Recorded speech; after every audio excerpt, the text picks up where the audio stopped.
Hello student, welcome to Ashish classes PCM PCB. बच्चों, जैसे कि हम पिछले लेक्चर में आर्हेनियस इक्वेशन का डेरिवेशन देख चुके हैं और आर्हेनियस इक्वेशन का फॉर्मूला भी हम पढ़ चुके हैं। तो इस लेक्चर में हम लोग क्या करेंगे कि आर्हेनियस इक्वेशन बेस्ड न्यूमेरिकल जो होते हैं वो काफ़ी इंपॉर्टेंट होते हैं। तो हम इस लेक्चर में सिर्फ और सिर्फ आर्हेनियस इक्वेशन बेस पे सारे के सारे न्यूमेरिकल पढ़ेंगे जिन टाइप के न्यूमेरिकल हमारे एग्जाम्स में आते हैं।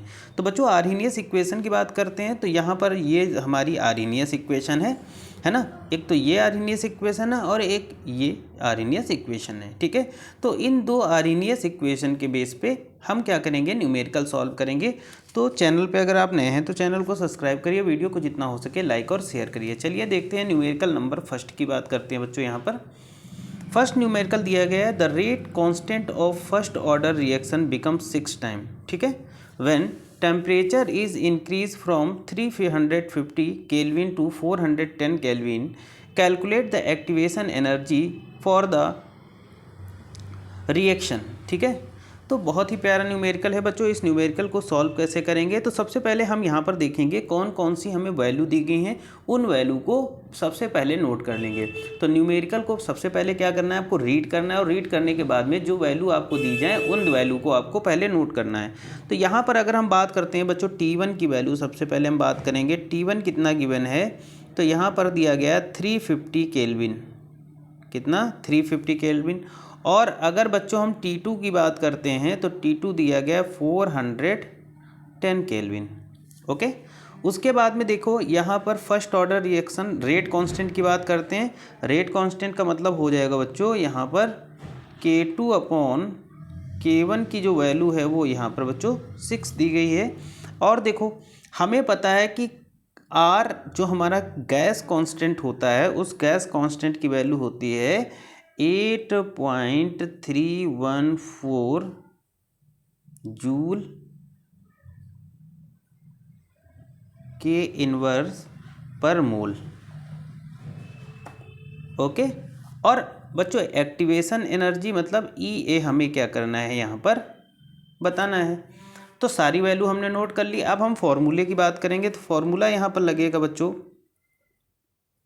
log K2 upon K1 equal में क्या आ जाएगा, activation energy EA upon 2.303 R और ब्रैकेट के अंदर क्या रहेगा बच्चों, यहाँ पर रहेगा T2 माइनस T1 अपॉन क्या आ जाएगा T1 इंटू T2, ये आ जाएगा, ठीक है। आगे देखेंगे बच्चों, यहाँ पर अगर हम बात करेंगे, यहाँ पे अगर हम आगे की बात करेंगे तो देखो आगे क्या हो जाए। अब हम वैल्यू पुट करेंगे तो बच्चों K2 अपॉन K1 की वैल्यू कितनी थी, 6 थी, यानी log 6 इक्वल में क्या हो जाएगा। अब एक्टिवेशन एनर्जी हमें क्या करना है बच्चों, फाइंड करना। तो EA की जगह EA ही रखेंगे 2.303 और R की वैल्यू अगर हम बात करें बच्चों तो R की वैल्यू है 8.314, ठीक है। अब इधर देखिएगा हम T2 कितना है 410 माइनस T1 कितना है 350, है ना, 350, इसे लेस करेंगे और यहाँ पर T1 कितना आ जाएगा 350 इंटू 410, ठीक है। log 6 की वैल्यू बच्चों होती है 0.778 इक्वल करेंगे बच्चों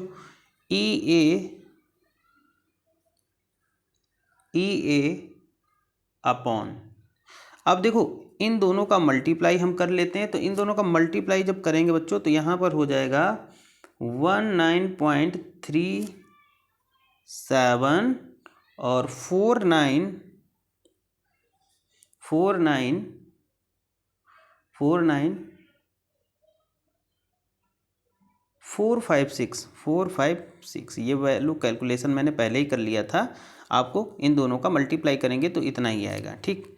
अब देखो यहाँ पर क्या हो जाएगा, इन दोनों का क्या होगा कि अगर हम बात करेंगे इन दोनों से जो लेस करेंगे तो कितना आ जाएगा बच्चों, यहाँ पर 60 और इन दोनों का मल्टीप्लाई करेंगे तो नीचे कितना आ जाएगा इनका मल्टी आएगा 143500। ठीक है, यहाँ तक समझ में आया।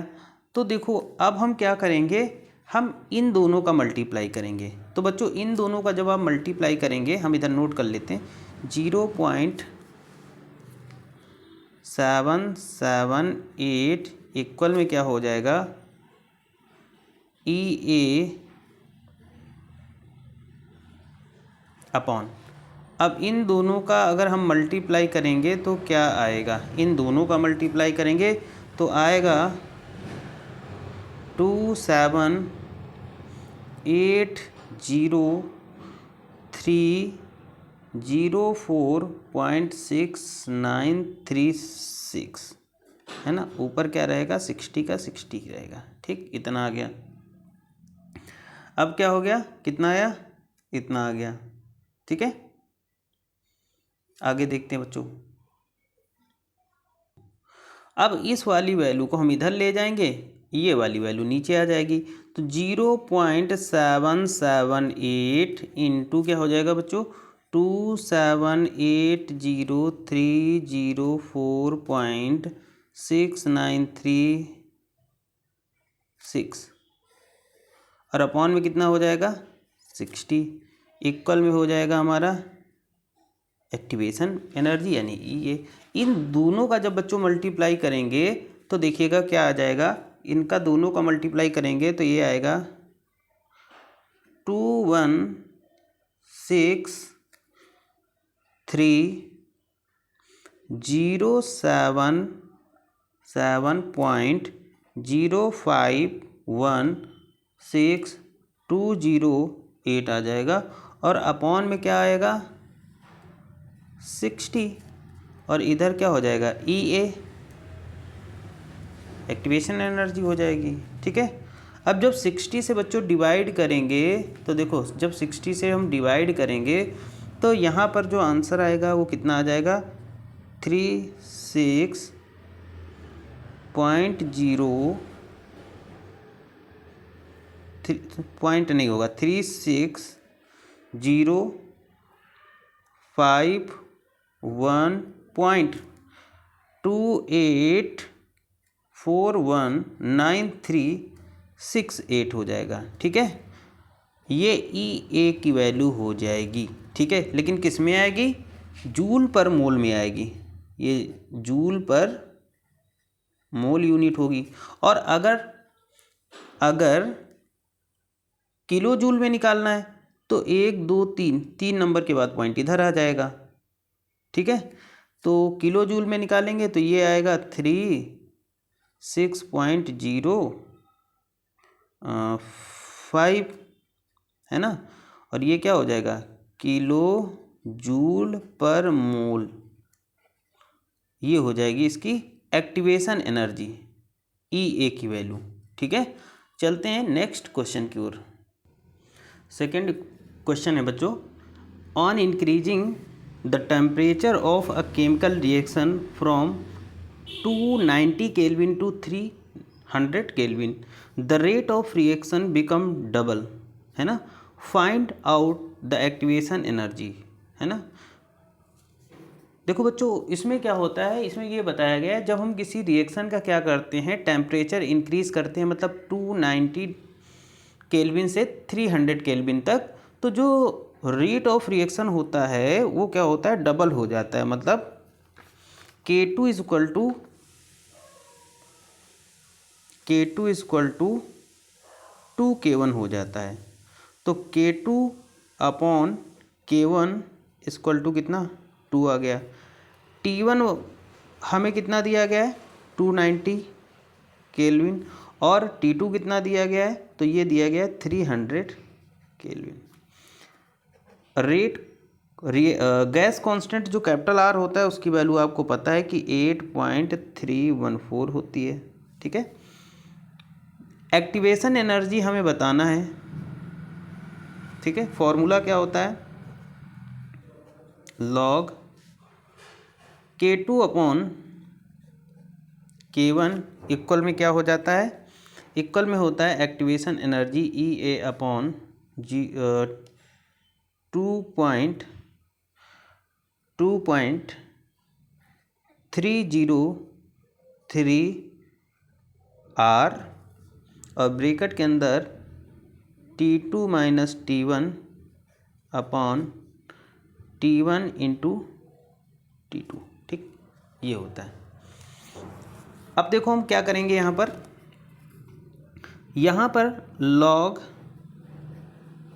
K2 अपॉन K1 की वैल्यू कितनी है, 2 है। ठीक है, एक्टिवेशन एनर्जी निकालना है तो यही रखेंगे, 2.303 R की वैल्यू कितनी है, 8.314। ठीक है, अब देखो यहाँ पर हम क्या करेंगे, T2 कितना है, 300 माइनस 290 अपॉन 290 इंटू 300। ठीक है, आगे देखो, log 2 की वैल्यू कितनी होती है, तो ये होती है 0.3010 ई एक्टिवेशन है। देखो इन दोनों का मल्टीप्लाई करोगे तो काफ़ी लंबा आता है। कितना आता है, इन दोनों का जो आंसर आता है, इन दोनों का जो मल्टीप्लाई करते हो वो आता है 19.374956। लेकिन हमको ज़्यादा लंबा नहीं लेना, हम केवल कितना ले लेंगे, 19.15 अप्रॉक्स में ले लेते हैं। ठीक है, कितना आएगा, 19.15 ले लेंगे। ठीक है, यहाँ पर देखो कितना बचेगा, यहाँ पर बचेगा कितना, यहाँ पर कितना बचेगा, 10। और नीचे अगर इन दोनों का मल्टीप्लाई करेंगे तो 87,000 हो जाएगा। ठीक है, 87,000। अब देखो यहाँ पर क्या होगा, हम करेंगे क्या, इसको इधर ले जाएंगे, ई एक्टिवेशन एनर्जी निकालना। देखो 1 0 से 1 0 हम यहाँ से हटा दे रहे हैं। ठीक है, तो 0.3010 इंटू 19.15 इंटू 8700 है ना, और ये किसके इक्वल हो जाएगा बच्चों, ये हो जाएगा एक्टिवेशन एनर्जी ई ए के बराबर। ठीक है, यहाँ तक समझ में आया। देखो यहाँ पर हम क्या करेंगे, हटाएंगे पॉइंट, कितने, 1 2 3 4 4 0 यहाँ पर लगा लेंगे हम आराम से। यहाँ पर भी हम क्या करेंगे, पॉइंट हटाएंगे, 2 0 हम बढ़ा लेते हैं। ठीक है, हम क्या करेंगे, ये 0 ये 0 ये 0 ये 0 ये कैंसिलेट कर लेते हैं। ऊपर क्या बचा, ऊपर बचेगा 301 into 1915 into 87 upon 1000 equal to E A. यहाँ तक समझ में आया, यहाँ तक समझ में आया। आगे देखो बच्चों, यहाँ पर क्या करेंगे।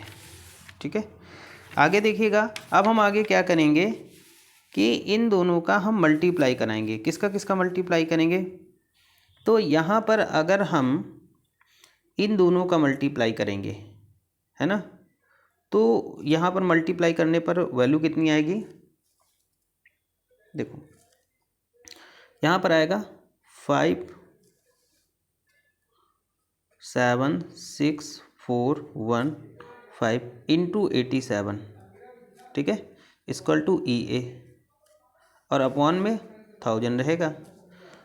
अब देखो ऊपर मल्टीप्लाई करेंगे, जब इस 87 का मल्टीप्लाई करेंगे तो यहाँ पर जो वैल्यू आएगी वो आएगी 501481005 अपॉन में 1000 equal to activation energy E A. यहाँ तक समझ में आया, एक्टिवेशन एनर्जी ई ए आ गया। तो देखो 3 नंबर के बाद पॉइंट लगा दें, ये हट जाएगा यहाँ से। ठीक है, तो ये तो आ गया, ये आंसर आएगा किसमें, जूल पर मोल। ठीक, अब इसको अगर हमें क्या करना है, किलो जूल में कन्वर्ट करना है, तो हम 1 2 3 इधर पॉइंट और लगा देंगे, यानी 1000 से और डिवाइड कर देंगे, तो 50.148 ये हो जाएगा हमारा किलो जूल पर मोल। ये एक्टिवेशन एनर्जी आ जाएगी हमारी। ठीक है, तो ये समझ में आया होगा। चलते हैं नेक्स्ट क्वेश्चन की ओर। क्वेश्चन नंबर थर्ड है, generally the rate of reaction is doubled if temperature is raised by 10 degree Celsius. If rate और reaction become double when temperature is raised 295 Kelvin to 305 Kelvin, calculate the activation energy। ठीक है, हमें इसमें activation energy बतानी है। ठीक है, तो देखो बच्चों यहाँ पर सबसे पहले हम T1 T2 की वैल्यू नोट कर लेंगे। T1 दिया गया है 295 केल्विन, 295 केल्विन। T2 दिया गया है 305 केल्विन। ठीक है, और यहाँ पर देखो हम निकालेंगे K2 इक्वल टू 2K1, मतलब K2 अपॉन K1 की वैल्यू है 2। ठीक है, तो हम फॉर्मूले का यूज़ करेंगे और R गैस कांस्टेंट की वैल्यू आपको पता ही है, वो तो सबको पता होगी कि 8.314 होती है। ठीक है, तो फॉर्मूला हम नोट करेंगे बच्चों। इसमें फॉर्मूला क्या होगा, log K2 upon K1 equal to activation energy EA upon 2.303 R और ब्रैकेट में T2 माइनस T1 और का whole upon T1 into T2। ठीक, ये हो जाएगा। वैल्यू पुट करते हैं तो यहाँ पर ये वैल्यू हो जाएगी log 2 equal to activation energy EA और 2.303 इंटू 8 कितना हो जाएगा, 8.314 इतनी की वैल्यू तो हम बार बार कैलकुलेट कर ले चुके हैं, तो ये याद हो गई है अप्रॉक्स में कितनी होती है। यहाँ पर T2 कितना है 305 माइनस 295 का होल अपॉन 295 इंटू 305। देखिएगा, अगर हम बात करेंगे बच्चों यहाँ पर log 2 की वैल्यू कितनी होती है, तो log 2 की वैल्यू हमने कितनी निकाली है यहाँ पर। ठीक है, log 2 की वैल्यू होती कितनी है बताओ भाई। log 2 की वैल्यू होती है 0.3010 equal to E activation energy. इन दोनों को जब हम सॉल्व करेंगे तो 19.15 अप्रॉक्स में वैल्यू आती है। और यहाँ पर देखिएगा, यहाँ पर ये कितना बचेगा, जब लेस करेंगे तो ऊपर 10 बच जाएगा, और नीचे जब हम इन दोनों का क्या करेंगे, मल्टीप्लाई करेंगे तो ये आ जाएगा 89,975 इतना आ जाएगा। ठीक है, यहाँ तक समझ में आया। अब देखो आगे क्या करेंगे, अब इन दोनों का हम मल्टीप्लाई कराएंगे। तो देखो 0.3010 equal to EA into 10 upon में इन दोनों का मल्टीप्लाई कराएंगे तो कितना आएगा, 1723021.25।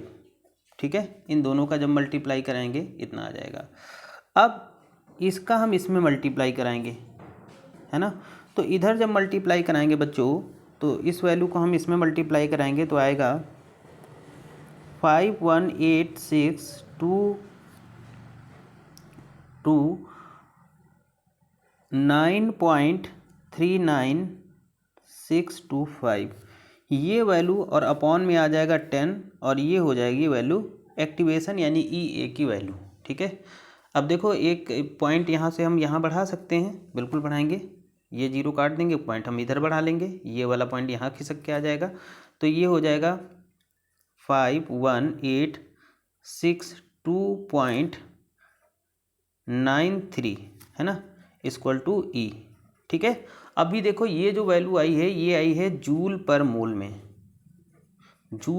में, तो इसको हमें किलो जूल में कन्वर्ट करना है। तो किलो जूल में क्या हो जाएगा, हम इधर क्या करेंगे, 1 2 3 नंबर के बाद पॉइंट लगा देंगे, तो 51.86 ये हो जाएगा किलो जूल पर मोल। ठीक है, ये निकल के आ गई हमारी एक्टिवेशन एनर्जी। तो आज के लेक्चर में 3 न्यूमेरिकल बहुत हैं, इसी टाइप के न्यूमेरिकल आपके बोर्ड में पूछे जाएंगे। इंपॉर्टेंट न्यूमेरिकल हैं बच्चों, ध्यान से पढ़िएगा, कैलकुलेशन अच्छे से करिएगा, है ना, बहुत इंपॉर्टेंट न्यूमेरिकल हैं। तो आज के लेक्चर में इतना ही रखते हैं और अगर आप चैनल पे नए हैं तो चैनल को सब्सक्राइब करिए, वीडियो को जितना हो सके लाइक और शेयर करिएगा, है ना। बेल आइकन को प्रेस करके रखिएगा जिससे हर एक नोटिफिकेशन सबसे पहले आपके पास पहुँचे। Thank you for this class.